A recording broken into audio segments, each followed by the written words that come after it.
Hello friends, last part में हमने देखा था कि मनी को सब कुछ याद आ गया तो चौन उसे अपने घर छोड़ने आता है और वो उसे उसी झील के पास ले आती है। वो बार बार उससे पूछ रहा होता है कि तुम्हारा घर यहीं पे आसपास है ना, पक्का तुम्हें सही से याद है ना, कोई दिक्कत तो नहीं है। वो लेके तो आ गया था पर उसका मन नहीं कर रहा था उसको छोड़ने का। इसके बाद जो हमारी मनी उदास होती है, लेकिन फिर उसको बैग थमा के उससे कहता है कोई भी हेल्प चाहिए तो प्लीज़ मुझे बताना, और फिर वो जाने लगता है। लेकिन तभी अंकल के गुंडे सामने खड़े होते हैं। वो तुरंत मनी को डिफेंड करने लगता है और तुरंत फिर मनी का हाथ पकड़ता है और वहाँ से भागने लगता है।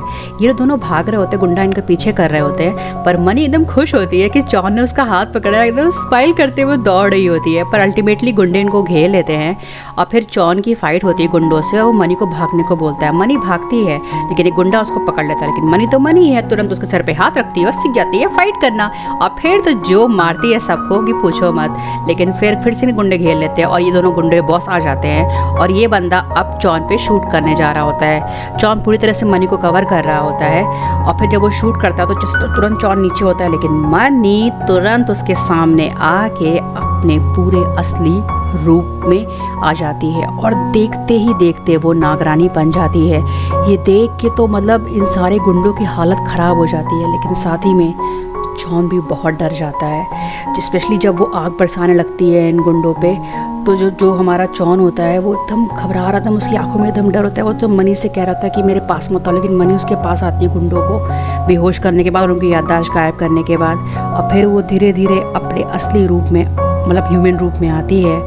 और फिर जो जॉन है फिर हिम्मत करके वो खड़ा होता है, तो वो उससे कहती है मुझे माफ़ कर दो, पर तुम्हें बचाने के लिए मुझे ये करना ज़रूरी था, मुझे माफ़ कर दो जॉन। लेकिन वो अभी भी समझ नहीं पा रहा होता है, वो बिल्कुल डरा होता है, कहता है भाग, दूर हो जाओ मुझसे, दूर हो जाओ, मेरे पास मत आना। लेकिन मनी फिर उस पर जादू करती है, उसके पास जाती है और फिर उसके माथे पे हाथ रख के वो उसकी याददाश्त गायब कर देती है। और फिर वो उसी सीन पे आ जाते हैं जब मनी को छोड़ने आया था जॉन। वो मनी के हाथ में फ़ोन देता है और उससे कहता है कि इस फ़ोन को अपने पास रखना और तुम प्लीज़ कोई भी ज़रूरत हो तो मुझे ज़रूर कॉल कर लेना। इसके बाद वो उसको मनी को लास्ट बाय कहता है और फिर जाने लगता है। वो मतलब वो सीरियसली जाना नहीं चाह रहा होता, लेकिन फिर सोचता है कि नहीं, लेकिन फिर उसको लगता है कि कहीं ऐसा तो नहीं कि मैं गलत कर रहा हूँ छोड़ो, क्योंकि आखिर इस जंगल में कोई घर भी नहीं हो, मैं उसको झील के पास छोड़ आऊँ। तो अब फिर वो डिसाइड करता है कि वो वापस जाएगा मनी के पास।